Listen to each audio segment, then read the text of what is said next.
नमस्कार मित्रों, एक बार पुनः आचार्य विकास का आस्ट्रोवास्तु के इस चैनल में आप सबकी तरफ से अभिनंदन।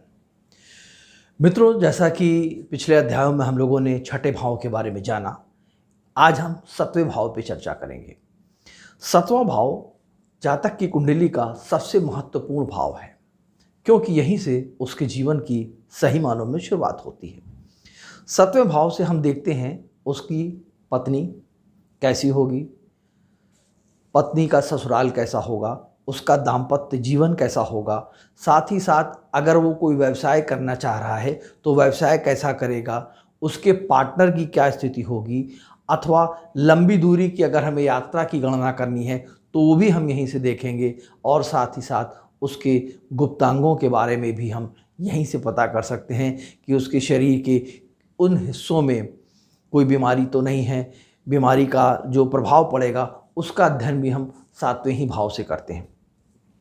साथ ही साथ सातवां भाव इसलिए भी महत्वपूर्ण हो जाता है कि जातक अपने जीवन में नौकरी करेगा तो किस तरह की करेगा, व्यवसाय करेगा तो किस तरह की करेगा, इन तमाम चीज़ों का आकलन हम सातवें भाव से करते हैं।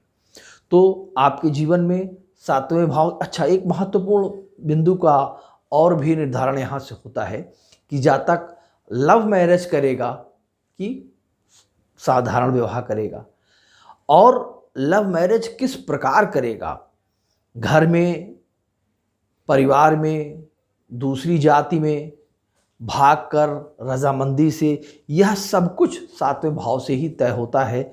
और इसके साथ ही साथ सातवां भाव यह भी देखता है कि उसका विवाह के बाद संबंध कैसा बन रहा है अपनी पत्नी के साथ, कहीं वो अलग से कोई अनैतिक रिश्ता तो कायम नहीं कर रहा है। इसका आकलन भी हम सातवें भाव से ही करते हैं। तो मनुष्य के जीवन का सातवां भाव कुंडली का बहुत ही इम्पॉर्टेंट होता है, क्योंकि सातवें भाव में बैठा ग्रह जो होता है वो लग्न को भी देखता है, तो उसकी लग्न के ऊपर भी सातवें भाव का बहुत ही महत्वपूर्ण प्रभाव पड़ता है। आशा करता हूँ कि सातवें भाव से जुड़ी प्रारंभिक जानकारी जो इस चैनल के माध्यम से मैं दे रहा हूँ वो आपको पूरी तरह से समझ में आई होगी। कल हम आठवें भाव पे आपसे चर्चा करेंगे। तब तक के लिए आचार्य विकास को चलने की इजाज़त दीजिए। नमस्कार। और इस चैनल को बराबर यदि आप सुनना चाहते हैं तो नीचे लगे हुए बटन को सब्सक्राइब करें और लाइक करें।